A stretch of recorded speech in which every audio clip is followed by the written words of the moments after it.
Bonjour à tous et bienvenue dans ce deuxième épisode concernant les fluides. Aujourd'hui on s'attaque au setup. Cela concerne le réglage des caméras, des éclairages, et aussi de l'ambiance que l'on voudra poser dans notre scène. Notre scène est directement inspirée de Alice in the Borderland, l'épisode 4, où les protagonistes se font attraper par surprise dans un tunnel envahi d'eau. Pour notre background, on va s'intéresser aux dimensions physiques réelles d'un tunnel afin de pouvoir les retranscrire sur Blender et ainsi obtenir une simulation qui sera photoréaliste. Accrochez-vous, c'est parti. On se retrouve sur Blender et on commence tout de suite le setup.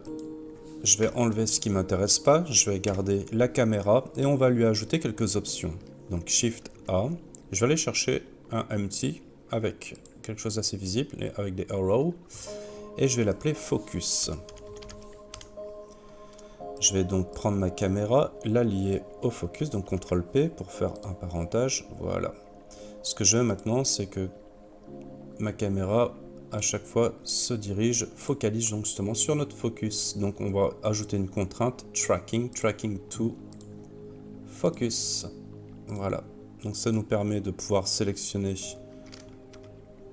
notre focus, d'accord, de le mettre sur un centre d'intérêt et en même temps si je déplace donc ma caméra, elle reste toujours focalisée sur mon centre, le focus. Je reste donc sélectionné sur ma caméra et on va lui ajouter donc une profondeur de champ et on va mettre le focus, voilà, comme ça c'est automatique et on ne sera plus embêté. On va customiser maintenant un petit peu l'interface, donc clic droit, Vertical Split, et on va ici faire Horizontal Split. On va changer ce mode, on va lui demander de mettre un Image Editor, voilà. Et ici, j'ai le choix, mais on va garder un Shader Editor, c'est pas mal. J'appuie sur N, donc N pour faire venir ou enlever les panneaux qui sont sur les côtés. J'enregistre ma scène. Donc ici, on va mettre une référence qui va être pour les matières. Donc j'ai trouvé un tunnel italien qui est pas mal, où on voit ce que j'aime bien, les matières avec de la réflexion, les lumières un petit peu.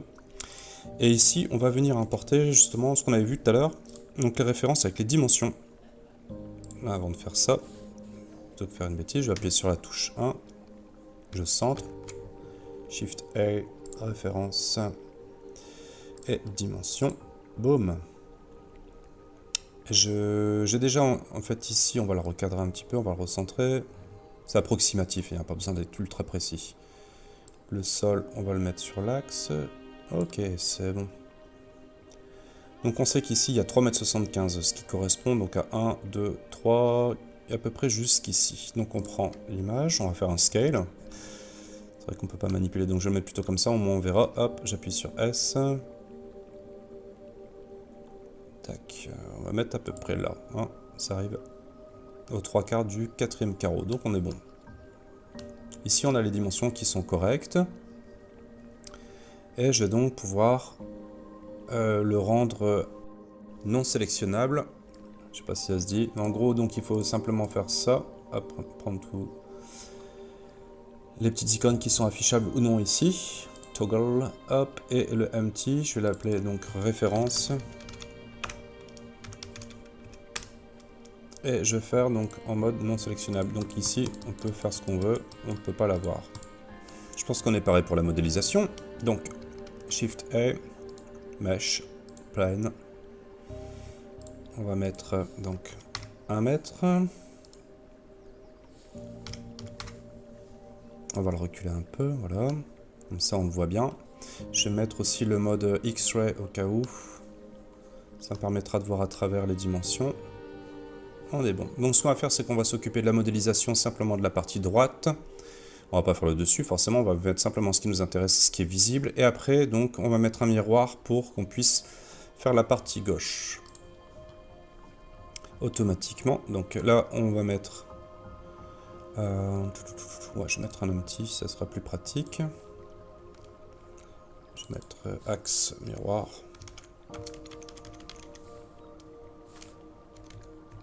Mirror.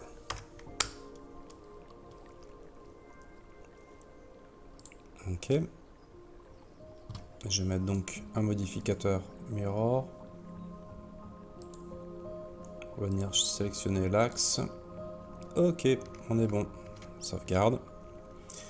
Donc là, je vais passer en mode édition. Hop, sélectionner les edges. Et là, on peut y aller. Donc déjà, touche C, G, hop. Et on va mettre Select X. Ok, par contre, on n'est pas super bien. Hop.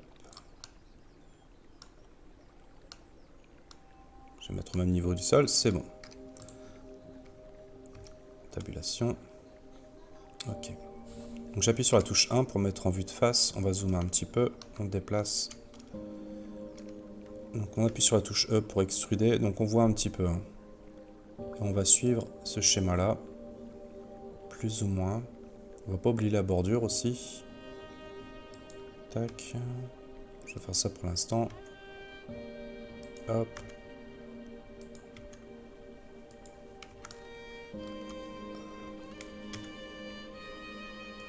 Grossièrement. On va pas oublier aussi l'espèce de rebord où il y a les lights qui sont comme ça. Comme ceci.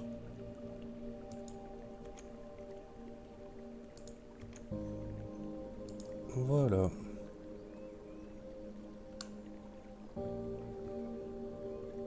Ok, donc là on a notre premier segment. Donc j'ai rajouté ici le petit rebord où on pourra inclure donc les lampes. Et on a fait cette espèce de petite bordure qu'on va pouvoir du reste customiser tout de suite. Donc j'enlève Array. Donc là les mesures sont bonnes, donc j'ai plus besoin vraiment pour l'instant, donc on va le rendre non visible. Tac. Je suis toujours en mode édition, donc je vais sélectionner cette edge là. On va mettre un bivol dessus. Et on va lui mettre ici quelques segments en plus. Ça devrait être bon. Celui-ci aussi, j'aime pas trop. Mettre un petit bivol.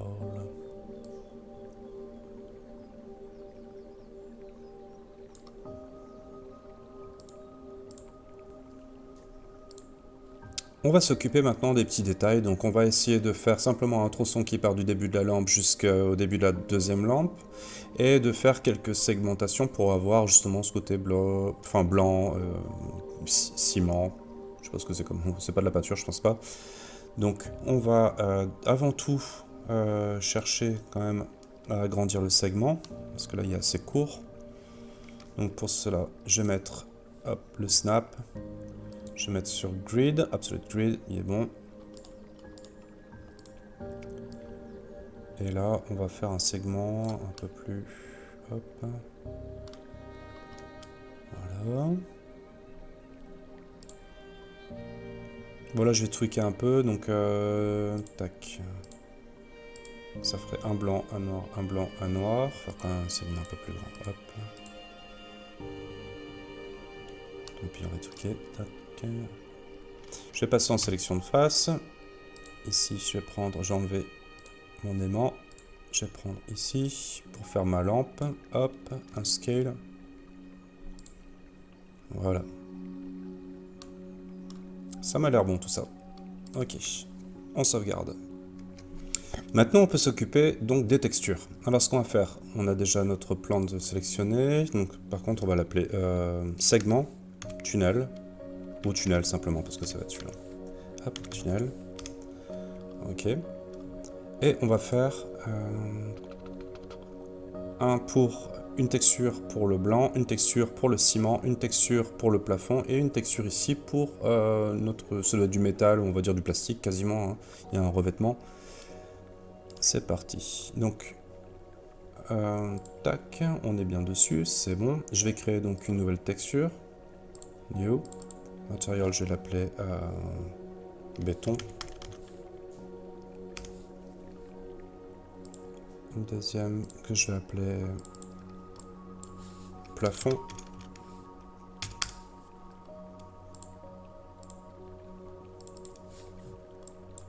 Blanc.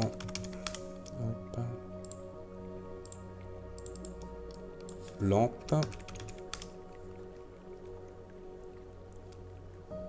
Et plastique.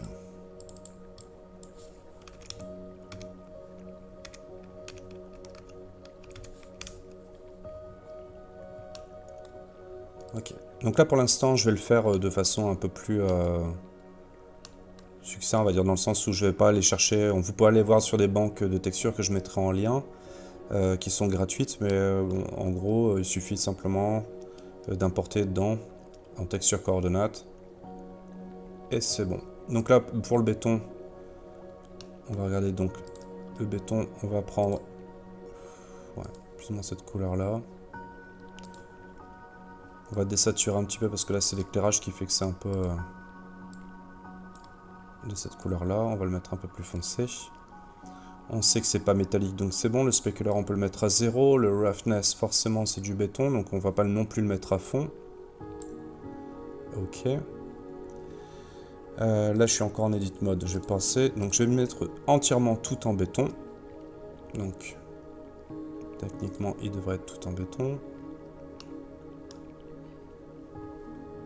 Peut-être changer, hop, mettre Heavy Cycle. GPU.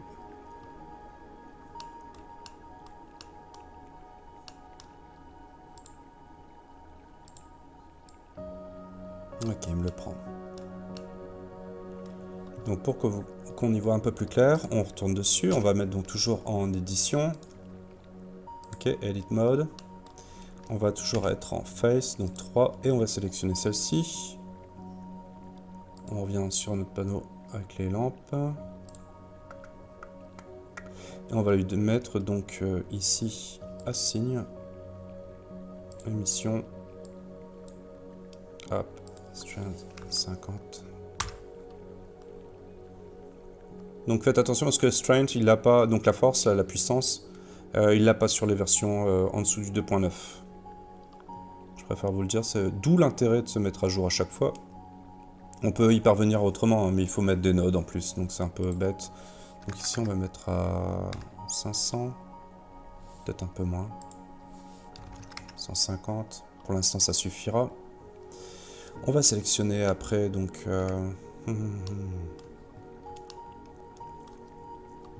Tiens, on va faire un petit truc en plus. J'avais oublié de mettre un loop. Hop, GG. Hop. Tac. Ok, je repasse en mode 3. Mode sélection. CTRL pour avoir toute la ligne. Voilà. On va donc prendre bleu, blanc, assigne. Hop, ici. Avec celle-là. Assigne.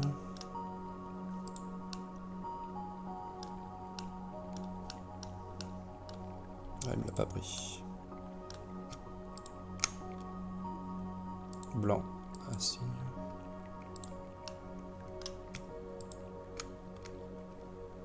Blanc.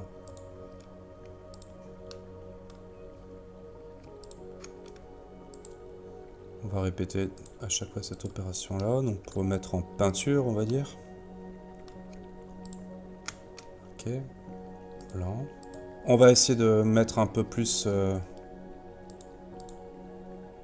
d'arrondi ici. Donc ce qu'on peut faire, on va déjà mettre Edit Mode.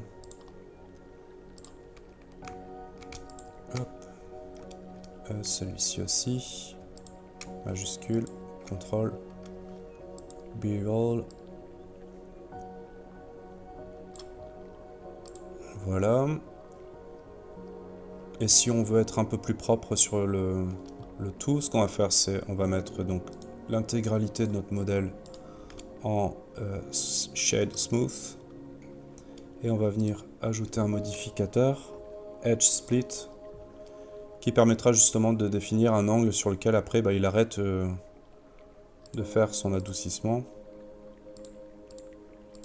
La différence ici on le voit, donc ça c'est sans et là c'est avec. Comme ça les trottoirs et le reste des angles seront bien marqués. Ok. On va continuer donc en édition, on va sélectionner Toujours en face, ici, hop.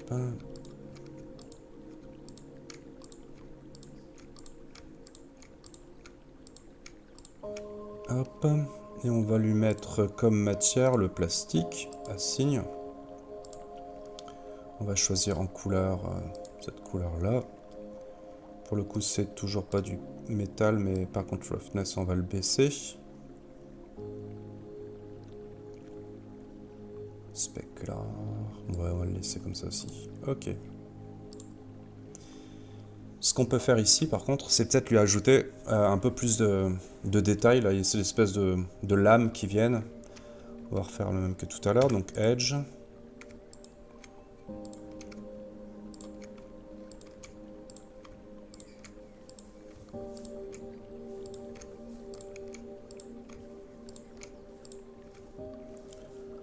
Voilà. Bevel.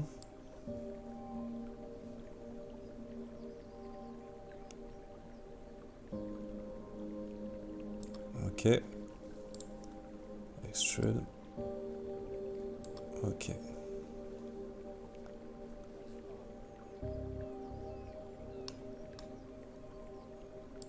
Pour l'instant, ça ira. Ce qui serait bien après par la suite, ça serait d'adoucir justement un petit peu les angles ici. Donc en remettant encore une fois un bevel dessus, un chanfrein en français. Ah, il me semble que c'est traduit comme ça. On va sauvegarder. On va continuer. Alors il nous manque le plafond. Donc on passe en face.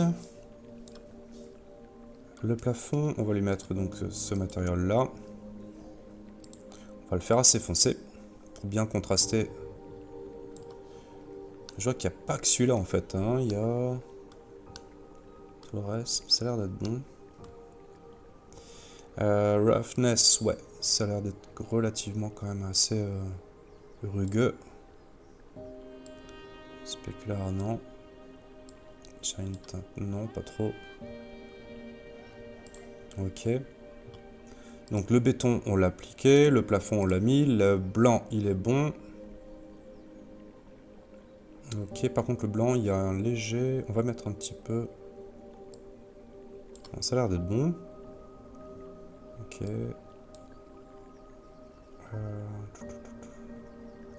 Alors un petit truc à savoir en fait quand on fait du photoréalisme, c'est qu'il n'y a aucune donnée dans la nature qui va être relative à 0 ou à absolu 1. D'accord? Donc c'est toujours plus ou moins un petit peu métallique ou plus ou moins voilà, brillant. On n'a jamais par exemple voilà, du roughness à 1, ça n'existe pas. Maintenant on peut appliquer donc le modifier mirror. Voilà. Pour rallonger ce segment et le multiplier, on met un array. On va lui mettre donc à peu près une trentaine de fois, trentaine de répétitions. Et pour l'offset, on va mettre donc ici 1 sur Y. Voilà. Donc là, on a notre segment de tunnel. Je vais sauvegarder.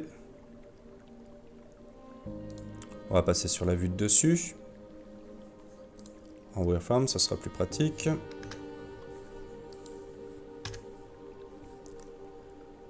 Alors, on va additionner maintenant, on va ajouter une courbe de Bézier. Donc, je passe en mode édition. Je sélectionne tout, je supprime. Et je le ferme à la main.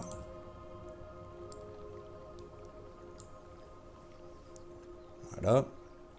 On va prendre notre tronçon. On repasse donc en mode objet. Et on va lui demander de faire suivre cette courbe.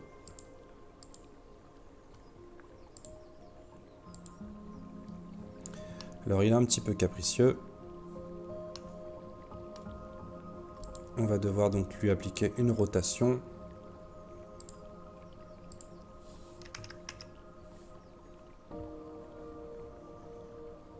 Voilà. Je vais déplacer ma caméra.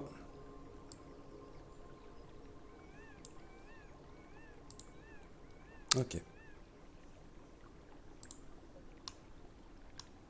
Donc là, il y a un petit clipping. Le clipping, ça correspond en fait au... quand la vue elle est trop loin.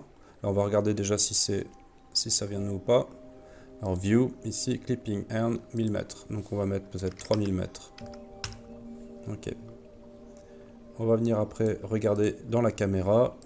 Est-ce qu'il y a du clipping? Oui, il y a du clipping. Donc on va mettre ici pareil 3000 mètres. Voilà. On peut sauvegarder. Et maintenant, on est prêt pour la suite, donc pour le prochain épisode. J'espère que le format vous plaît. Si vous avez des questions, n'hésitez pas à les poser dans la section commentaires. En attendant, je vous retrouve pour le prochain épisode. Ciao, portez-vous bien.